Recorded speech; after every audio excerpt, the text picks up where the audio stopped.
All right, what's up, guys? VV back with another video. And in today's video, guys, we are going to be checking out, this is going to be kind of like a general information video. Number one, we're going to be talking about some announcements coming up, you know, like what you see on the screen here when OP08 is coming out for the East and OP07 for us in the West. Then we're going to do a full meta breakdown for OP07 with all the information that we have available to us currently.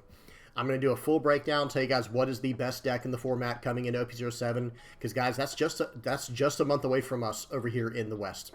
So it's something we need to prepare for, especially, you know, prepare our decks for to transition things over and all that good stuff. Okay, then we are going to go over one game on the sim. I got to always end at least with one game on the sim. They're just fun to do. It's going to be black-green. It's going to be a black-green Issho game, and I'll share my deck list at the end. So you guys know what you're getting into. I don't want to waste too much time. This is just going to be a general information video. I want it to be, you know, a little bit shorter than my average videos, just to kind of catch everybody up. But we are going to do a deep dive into the OP07 meta with all the information that we've been able to acquire, you know, over here in the West, whatever we could gather from the games in the East. Because there were no major tournaments realistically. And we'll talk a little bit about that when we get to it. But that's what we're getting into, guys. We're going to take a deep dive into the meta of OP07 and then a few other things here and there. So let's go ahead and dive in, guys. You know what you're getting into. There will obviously be spoilers because of that. So let's go ahead and hop straight into this. So first and foremost, we have to talk about some dates. Some dates to remember, dates to mark down in your calendar or whatever. May 25th, 2024, OP08 will be releasing in the East. Okay, that's what we see right here. And at the time of me recording this video, it is May 20th, guys.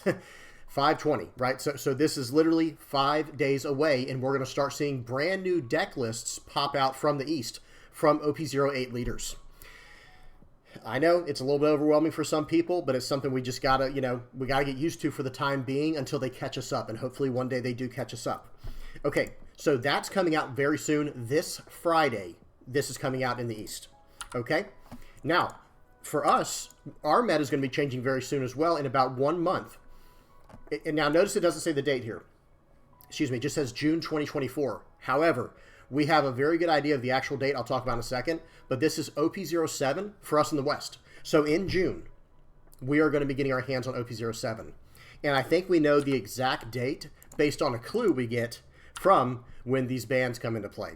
So very soon, guys, there will be some bans. This has been known for a while. This is not brand new, you know, breaking news or anything. But Sakazuki, the leader, Great Eruption, the event, and Reject, the event, are going to be banned as of June 21st. Okay, and I'm pretty sure I can't say for 100% certainty, but I'm pretty sure that date has to do directly with, or like I think it's there specifically in conjunction with the release of OP07 for us in the West. Okay. Sorry, I know this first information is a little bit boring, but we do need to keep our eyes on these dates and know what to expect. Okay, so that's the first thing. We talked about some dates. And by the way, understand this. This is the last week of OP07 in the East, right? And we did not get even a single major tournament from OP07. So, you know, we didn't get a ton of information like we normally get from the East. But we did get plenty of information to know what's doing well and whatnot from the East. And don't get me wrong, guys. Let me go off on this little tirade real quick before we go any further. I like that. Okay, that means the meta is not completely explored yet. There's still a little wiggle room to see what deck is going to emerge as like the absolute top tier. But after we look at some of the results, we are going to go over to a YouTuber from the East, and they have how do I say this? They have it laid out in the way that they believe is like a matchup breakdown and the tier list for them. So we will look at that right after this. So notice what I did here. I sorted, I'm on Onepiecetopdecks.com. So this is going through every kind of tournament, right? Like 2-on-2, 3-on-3, store battles, all that good stuff. There were about 350 results altogether for all of the East in OP07, for their OP07. However, I have narrowed it down to only 6-0 lists and better, or excuse me, 5-0 lists and better at any kind of tournament, whether it be a 3-on-3, 4-on-4, 5-on-5, it doesn't matter. Flagship, you name it. Okay, so here are some of the lists we are looking at. Let me scooch up. Sorry, guys. There we go. So, and I have these sorted in deck profile order. So we're going to run through these real quick, and then we'll talk about it. So only one deck popped up for Dofi, one deck popped up for Ivankov, 2 for Zoro, 2 for Katakuri, 5 decks for Nami, and 2 of them were top 8s in a 300-player tournament. So that is worth talking about. That is worth mentioning. Okay, guys? Next up is Enel. Now, Enel takes the place of Katakuri in OP07 because of what we just saw here. One thing that really helped Katakuri be very powerful was the ability to close out games when they normally would not have been able to, or they would not have been able to in the past, because of this card Reject right here. Okay? This will be banned in OP07. And it's not just that. Enel also got 2 very, or I'll say, yeah, it got 2 very strong tools to use going into OP07. One's from EB01 and the other's from OP07. EB01 gave it access to Rygo. That is it's also called Kingdom Comes, our English translation. That's that new 6-cost event that can pop anything on the board, and then you go down to 1 life. Well, obviously we like that in an L already. We want to be at 1 life. Then it also got Ace, which is a new 10-cost card coming out. I'm sorry I don't have it on the screen here. But then also it gets Frankie as well as a 2K counter. So Enel ends up taking the place. I can actually bring one of these up probably. Hang on 1 second, guys. Let me bring it up right here. I'll show you guys the cards I'm talking about. So it got access to this card they're calling Rygo on whatever this site is, Onepiecetopdecks.com. This is the event that I got that is very, very important for taking Enel to the next level. It got this. It also got Ace. This is the 10-cost card I was talking about. This is from OP07. 10 cost 10k with Rush, basically, that can add a life card. Massive. Absolutely massive for Enel. And then last but not least is Frankie. This card is like a souped-up Satori in a deck like this, where it's a 4-cost, 5,000 power character with a 2k counter, trigger to draw a card anytime you need it, anytime you hit that trigger, and then if you have 1 or less life, you not only do you draw a card, then you also play this card. So just absolutely incredible. Everything else is still pretty standard in the list. You know, there's a few extra things it got from EB01 that I didn't mention, like Shirahoshi, Flampe. This one's even running an Ace card from ST13. But I'm trying not to go through like every single detail of every list. I just want to tell you guys why Enel took the place of Katakuri going into OP07. Okay, a little bit of Purple Luffy representation here, getting first place at some flagship events. And if you guys want to look up any of these decks in particular, you need to go to Onepiecetopdecks.com and find them that way, guys. That's the best way to find them. Okay, because I don't have time to go through every single list, right? That'd be crazy. Now, in the East, they did have Sakazuki all the way up till March. I think April was their last month, or excuse me, I think March was their last month, and April was like the start of the new month for them where they had no Sakazuki available. So Sakazuki did have a good representation in the beginning of that block, right, or of that new set. Gecko Moria. So sorry, guys, this is only sorted by 50 cards. So now let's go over to the next page. So we got 3 Gecko Morias here, and then it goes all the way over to here. And so Gecko Moria is still doing very well. For any of the Gecko Moria mains, you will absolutely still be able to use Gecko Moria. And notice these placings, guys. 6-0 at this Shop Cup, you know, whatever this was. First place at a 64-player flagship. 2 more first place at a flagship. Gecko Moria is still in business, guys.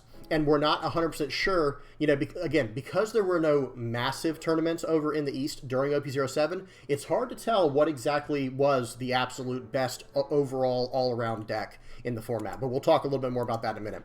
Next up is Perona. Two placings for Perona. I expect that to go up because they didn't really discover how strong Perona was until really like earlier this month of May or late April. So this deck did not get a lot of representation because I don't think people really discovered how strong it was until much later. Reiju. Notice this, guys. Reiju is still kicking butt, guys. Like, let me bring this up. Let me get rid of the NL list. Reiju, look at this, guys. This is an OP07 list. It is still just doing very, very well. So if you're a Reiju player, you're still playing on a budget or something like that, this list is still working. It's only running 2 queens.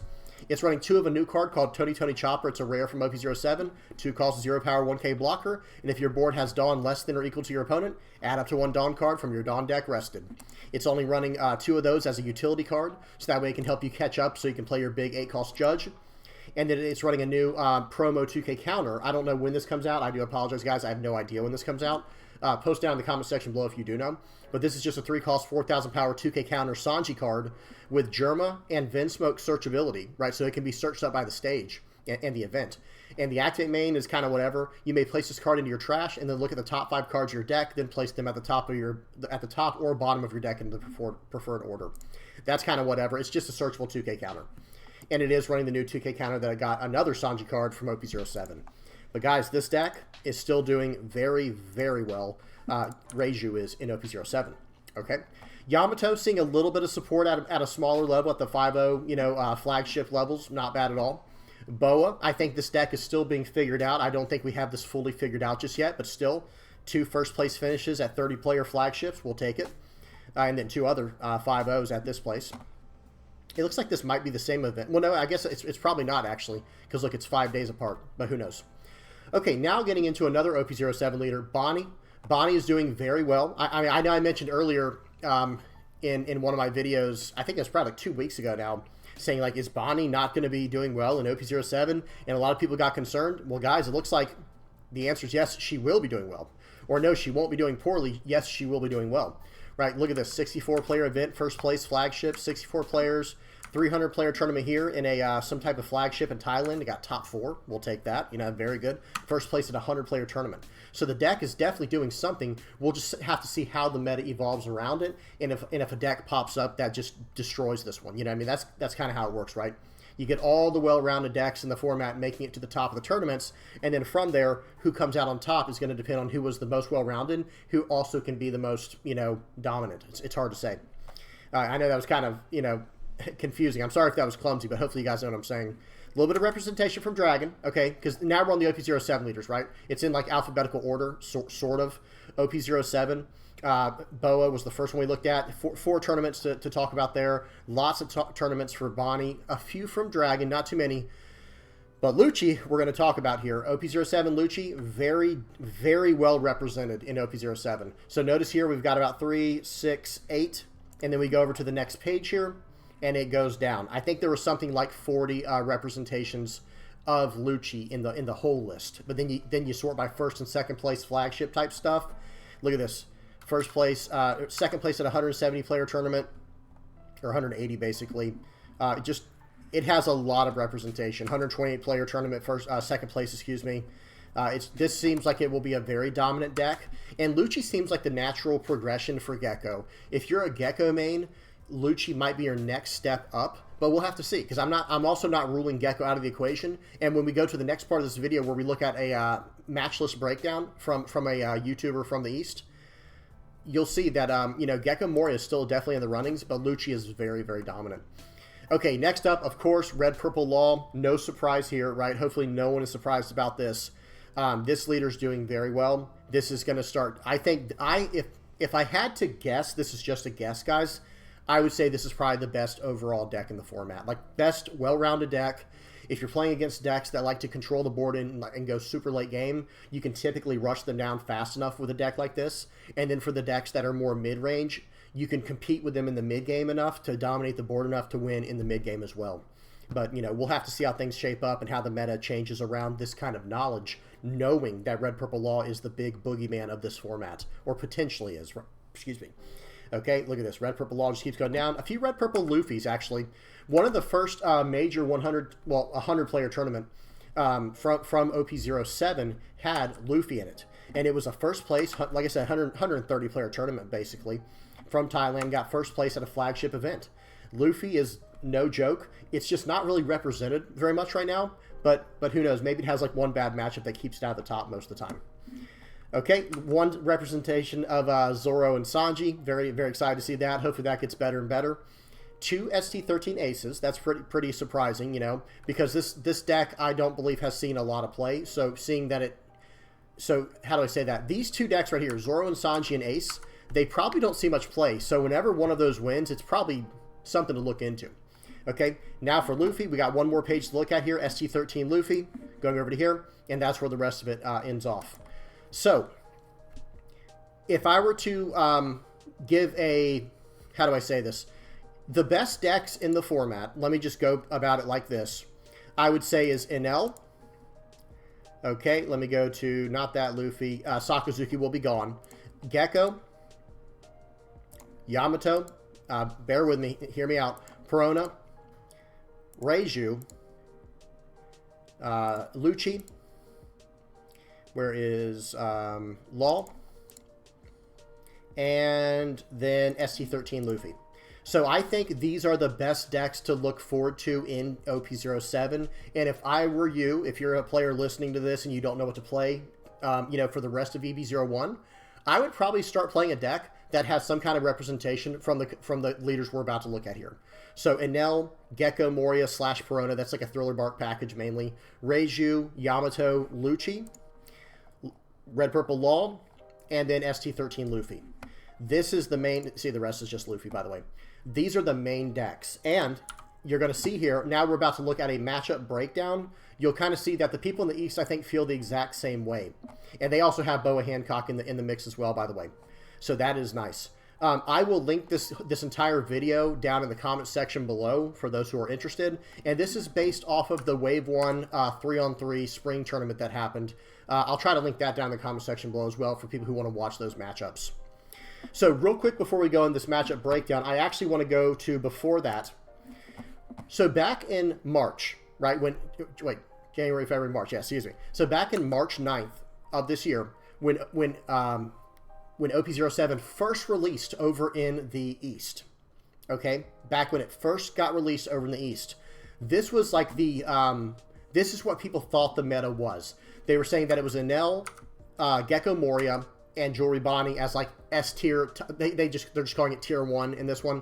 Like top tier would have been those three. Then tier 2 would have been Lucci, Black Yellow, ST13 Luffy, excuse me, ST10 Law, Nami, Yamato, and Katakuri.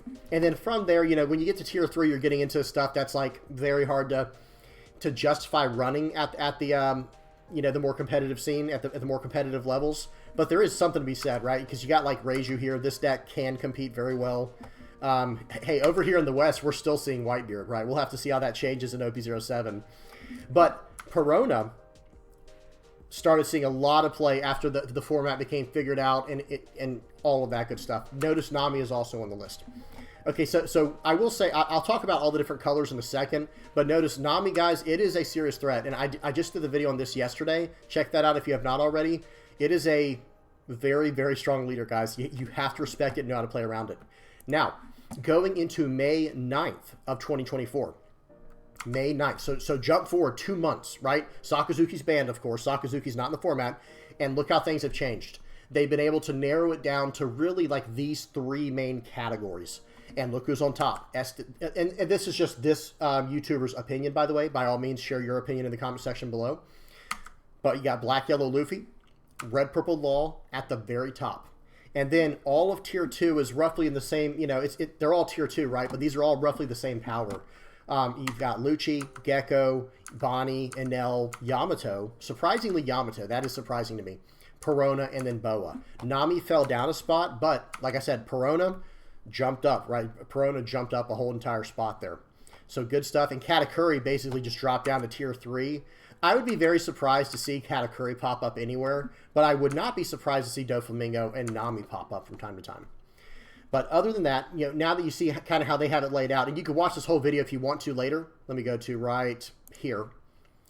And we're going to look at the actual list here. Like I said, if you want to watch the entire video, by all means, just go to the channel, go to this guy's channel. I'll link it in the comment section below for you to go to it. So let's break down this graph real quick. From what I understand, this is my own interpretation. Let me move my face real quick so y'all can see. Okay, there you go. So you see where the X... Whoops, I hit play on the video. You see where the X is, right? X means it is a bad matchup, and you read it from left to right, and then whatever leader it falls on, that's what it is. So for Gecko, X means bad matchup against Luffy. Now the circle, I think, means good matchup, right? And the dash means even. So 50-50, it's going to come down to the skill of the player. And the triangle means it's going to be an uphill battle, I believe. And someone correct me if I'm wrong on that down in the comment section below, because I didn't see a legend to this. Like, I don't know what the exact idea is, but I do think this is pretty accurate, right? So in other words, again, X meaning it's a bad matchup, circle meaning it's a good matchup, dash meaning it's just a total 50-50, and then the triangle is just, it's going to be an uphill battle. It's not an easy matchup. Not an easy matchup. So breaking it down from there, it looks like Gecko has a, it actually has a pretty good stretch across the field. Like, its only bad matchup is Black Yellow Luffy. Then it has a decent matchup against Red Purple Law. And for those who do not know, yes, it absolutely does have a decent matchup against Law because of the way it stays aggressive. And if it gets its Peronas early on, it is just a nightmare to deal with. Now, Lucci, this is just a black deck versus a black deck that's running like probably 75% of the same cards, so it's a pretty even matchup.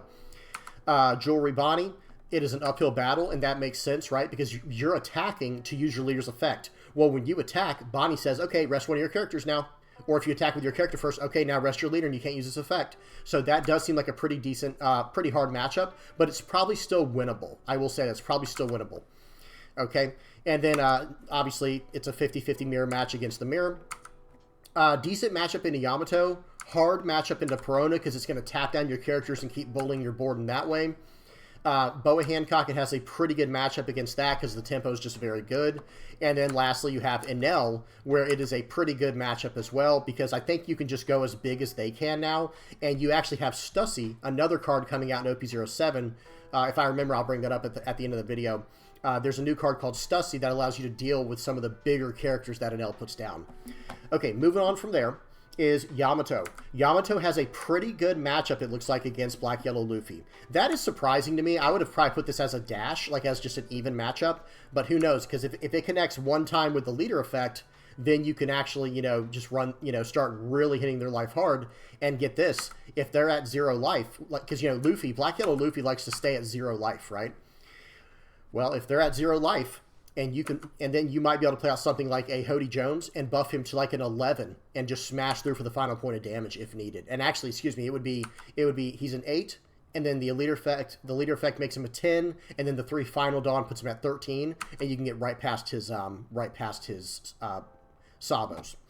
Okay, and a pretty good matchup against Red Purple Law. So this is probably why they have Yamato on the list as like being A tier, because it has a pretty good matchup into the 2 best decks in the format. Okay, but now look at the rest here. It's all uphill battles, except against Perona. It seems pretty favorable. But look at this. Uphill battle versus Lucci. 50-50 against another green deck. That makes sense. Uphill battle against Gecko. 50-50 against the mirror match, obviously. And like I said, Perona is a good matchup, but then Boa and Enel is just like uphill battle for Boa and just even for Enel. Okay, next up is Perona. Perona has a pretty solid matchup against Black Yellow Luffy, but it is an uphill battle against Red Purple Law. It looks like that's the case here, but that's also not horrible, right? They don't have it as a straight X. I think X kind of means like it's just an auto loss. Your opponent basically has to throw the game for you to win that. But uphill battle means it's probably like a 40% chance to win, so it's still very winnable, but you'll have to, you know, play your tail off and get some decent pulls along the way. Okay, bad matchup into Lucci. Pretty good matchup into Boa and Gecko. Okay, so Perona, like I said, Perona does seem very nice. Its only bad matchup is Lucci, but that'll probably be half the field. So that's probably why this is just A tier, or you know, whatever they had it as. I can't remember if they had on, let me see if I can just, yeah, they had it as like a tier 2, rather. They had it as tier 2. But that's okay. It's still pretty good, being able to beat Gecko and Bonnie. Okay, uphill battle against Yamato, even matchup in the mirror. Good matchup against Boa and Enel. Okay, so this might be a leader if you're interested in countering the meta. Actually, Boa and Yamato, if your locals is like super heavy in ST13 Luffy and ST10 Law, your best bet might be Yamato or Boa Hancock. Like that kind of becomes like maybe some go-to options there. But for Boa, let me say this, and they both struggle against Lucci, but Boa also struggles against Gecko. So let me break down Boa, and then we'll kind of summarize this. Good matchup into ST13 Luffy, good matchup into ST10 Law, but struggles against Lucci, struggles against Gecko, decent into Jewelry Bonnie, pretty good into Bonnie, pretty good into Yamato, uphill battle against Perona, and then even against her, the mirror, of course, and Enel. So, you know, I will say this, like looking at this list, the deck that seems the most well-rounded, you guys might be surprised, I think it's Yamato. Like if you're planning on going against a lot of ST13 Luffy's, ST10 Laws, well, you're going to have a pretty decent matchup against them as Yamato. But get this, you don't have any X's on here. You have an uphill battle against Lucci and Gecko, which will be a large representation, I'm sure. 50-50 against Bonnie, the Mirror, and Enel. Good matchup against Perona. and then it's kind of an uphill battle against Boa. So Yamato might be one of those decks that ends up being like just this really solid pick, especially if you're going to a locals, right? It might just be that pick. Okay, Gecko Moria seems really good as well. I would say this is the second best well-rounded deck in the format, because here's the way that I see it. I could be wrong about this, and y'all tell me what y'all think in the comment section below. But I feel like Red Purple Law is going to be way more represented locally than ST13 Luffy. I could be wrong. It probably depends on your locals. But I think way more people are going to be playing Red Purple Law. Well, guess what? Number one, Gecko has a very favorable, like a very solid match into Red Purple Law. It can still lose, by the way. It's not that it's an auto win. But I do think that I do think Gecko has a very favorable matchup into Red Purple Law, and then everything else is even or favorable, with the only uphill battles being Jewelry Bonnie and what's her name here, Perona. So not too bad.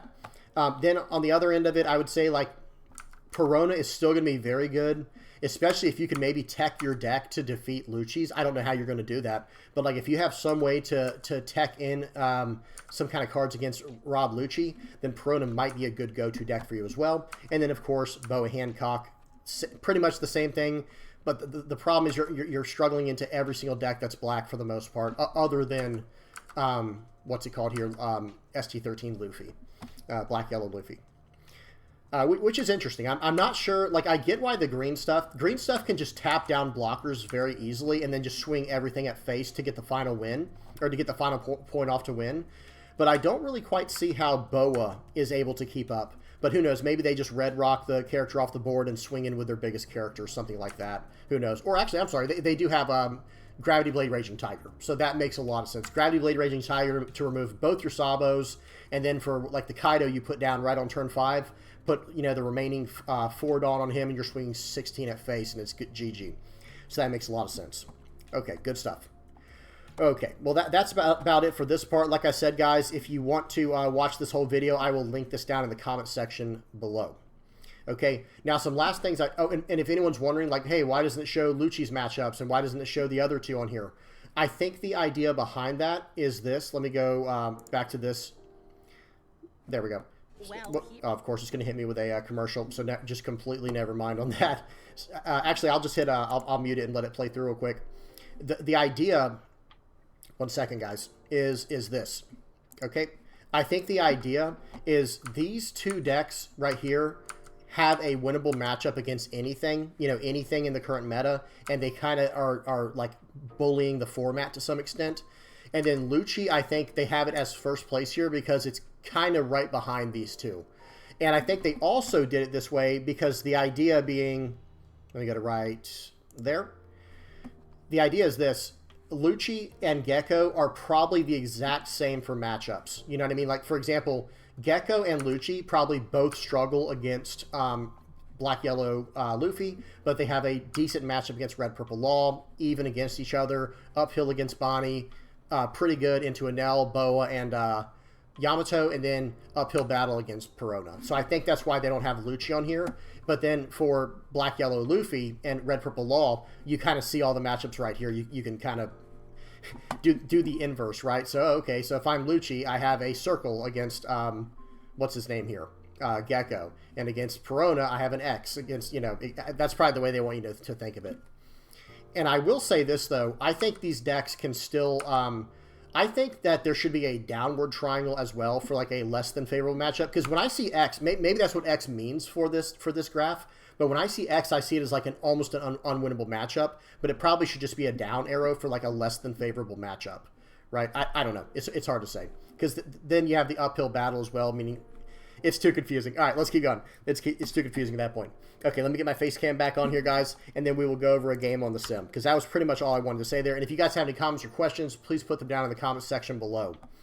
I had some things up here I wanted to go over before we go into the the game. The prices look like they're starting to stabilize a little bit, but guys, this is concerning. This what's his name here? Bon Carré. Pretty expensive still. Pretty expensive. So we're going to have to keep our eyes on that. Hopefully it goes down. I hope you were able to get your copies, when they were still at like $40.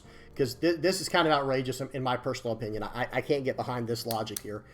because this is the only secret rare in all of the EB01 set, right? And every box has one of these. So it's really strange to me that this price keeps going up and up and up. Because soon it's going to be like, well, why would I even buy this? I could just buy a box, get this, and then 2 other alt arts, and I could sell those to make my money back, potentially. Like, if you get a Kid and Killer, that's going for, like, let me see something. If you look at the alt art Kid and Killer, they're going for $65. So if you get, like, one of these alt arts, you could, like, break even and still get your secret, stuff like that. OP06 is looking pretty good as well now. It's kind of stabilized. $20 on Gecko, that should be expected. Rage went down to 11, that's really good. $20 on Hiyori. Hopefully these all keep going down, though. That would be really nice. Perona's almost $1. I didn't expect that to go that low, but that's good to see. I'm very happy to see that. Sanji's around, it looks like it's around $16. Zoro around 22. Everything looks pretty good from OP07. And this is just a quick, this isn't my, monthly market watch video. I'm just kind of showing you guys a few things. One last thing I want to talk about, of course, is this guy right here, Gordon. I really, really hope they start, hinting that they're going to reprint a card like this. That would be really nice. Okay, that's it for that.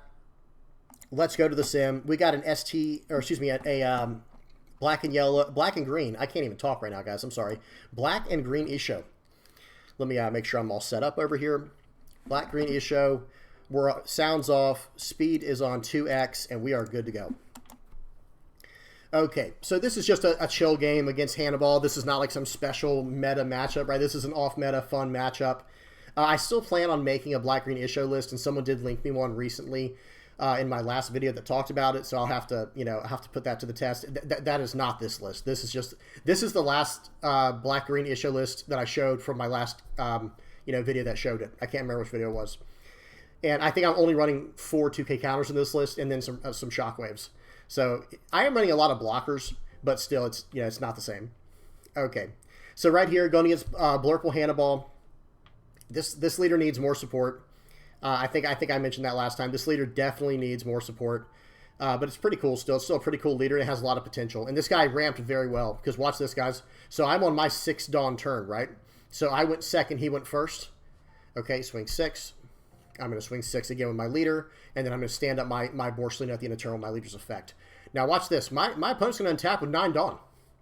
He's going to swing 5. I thought he was so I would have blocked this had I known. I thought he was going to play out 9 cost Kaido, where he was going to pop my Brook and run into my Borsalino. Plays out a Mihawk. Seems good. Okay, that was pretty nice. And now he has a huge body, and I just hit my 8 Dawn turn. He went first and hit 9 Dawn before I hit 8 Dawn. Right, very crazy, very strong. So I'm going to swing 5 here. I can stand it up at the end of the turn with my leader's effect. But right here, I really want to establish my smoker. Okay, play that out. Stand up my guy. Your turn. I will say smoker just seems really good. So I just go ahead and take that. By the way, I don't want to lose any of my guys here. He's going to play out Mino Zebra, Mino Koala, filling out the board very nicely. I think I take this. I do. And now it's back to me. So what I was going to try to do here, like hear me out, what I was going to try to do was pop his Mino Koala and go for game. But I couldn't get double strike on, so okay, hear me out. Let me pause for a second. I have -1 on the Mino Koala now. I can go -1 with Marineford, and then I can go -2 with my Suru. Okay, but that KOs the Mino Koala, right? Now I don't have a 0 cost character on the board for my smoker to get double attack. So that's what made me, you'll see what play I do instead. So with that kind of, with that information in mind, I'm going to swing 7 first. Now he does have to, take this or counter out like he did, because if he didn't, then I could have done what I just said to the Mino Zebra and swung in for double attack and potentially won the game in that way. Okay, but not a big deal. We still have ways to get around this. I'm going to swing for 7. Let's see what he gives me. Okay, he just takes it. But I do have to worry about this board, right? Like, this board is still somewhat menacing here. So I'm trying to do a little bit of math because I want to be able to stand up my Borsalino at the end of the turn and have enough up for my Shockwave. Okay, he does that Champion Rifle, which makes me push back an active character. That was almost really bad. If he'd have bounced back my Borsalino, I'd have been in a lot of trouble there. So swing 5 into me. I don't want to use my Borsalinos. I'd rather counter out. Now right here, I think, let me see. Oh, I use, 1K counter. Swings 9 into 6, and then I Shockwave it. So I had a feeling he was going to swing 9 into my guy there because I knew he was going to play out another 9 cost. Now, he gets rid of my smoker. So clearly he's worried about like losing the game right here. Obviously, you know, that is a genuine concern, right? Because if he had not gotten, say he got rid of my my Borsalino, well, I've got a 7k attacker on the board, and he only has 1 life, so it doesn't matter that I don't need double attack anymore. I just need to connect. So it's like, okay, let me go ahead and play out good old fashioned Gecko Moria. I'm gonna pop his Koala by using my, you know, the whole Gecko Moria plus Helmeppo plus Rebecca plus Brook package. That package is so strong, guys. I have to say, that's like the new package for black, is what I just said there. Where you've got Gecko, Rebecca, Helmeppo, Brook. That alone is like all you need to do. Like, you can do whatever you need to with that combo right there. Okay, so he pops my blocker, plays out Kaido. He's going for game here. He has to. If I can counter out of one of these attacks, you know, wink, wink, the Hanyabal attack, then it's game over. So he should have swung for 6 there, but it didn't matter. I had a 2k counter as well. So I'll take this first one here, and then I just have to block these next 2, and I win. Okay, so swing 9, block, swing 9, block. And now, of course, there's no way for him to survive. Because right here, okay, so let me pause it real quick. I would have just swung for 9, because he only has 1 card in hand. Even if, you know, he does have 1 Dawn open, threatening a, what's it called? Blast Breath. But that doesn't matter. 9k gets around that, because that would only bring him to 9. And then I put all 10 on my leader and swing 15, and GG. Doesn't matter what he has at that point. So good game there, and I'll put the deck list up for this one. Let me move my face first before I forget. Okay, there we go. So this is the deck list I was talking about. Right away, what I need to change is put in some more 2k counters. Maybe go down 1 or 2 of these smokers and 1 or 2 of these smokers. Or actually, maybe even just go down 2 smokers and get rid of these Hinas. Or Garp. I don't know what's... Actually, okay, I like that better. I think if I get rid of 2 smokers and 2 Hinas, I can then go up 4 2k counters of whatever my choice is. I'd probably make it something searchable by brand new, and preferably something I can get back with Gecko Moria. Or I could just go Perona, because I remember talking about that in the last video. But all right, that's it, guys. I'm not going to go over this list too much. This was just a fun, goofy deck I wanted to add to the end of the video. All right, I'm all done, guys. I'm done rambling. Let me put up the Patreon page. Big shout out to everybody who supports this channel, whether you're just watching, whether you're commenting, subscribing, sharing, liking, any of that stuff, guys. I appreciate all the help you guys can give me. And especially to these guys over here on the Patrons page for helping me out in the ways that they do. You guys are the best. All right, guys, I'm done. Hope y'all enjoyed. Please do not forget to like and subscribe. Until next time, guys, peace.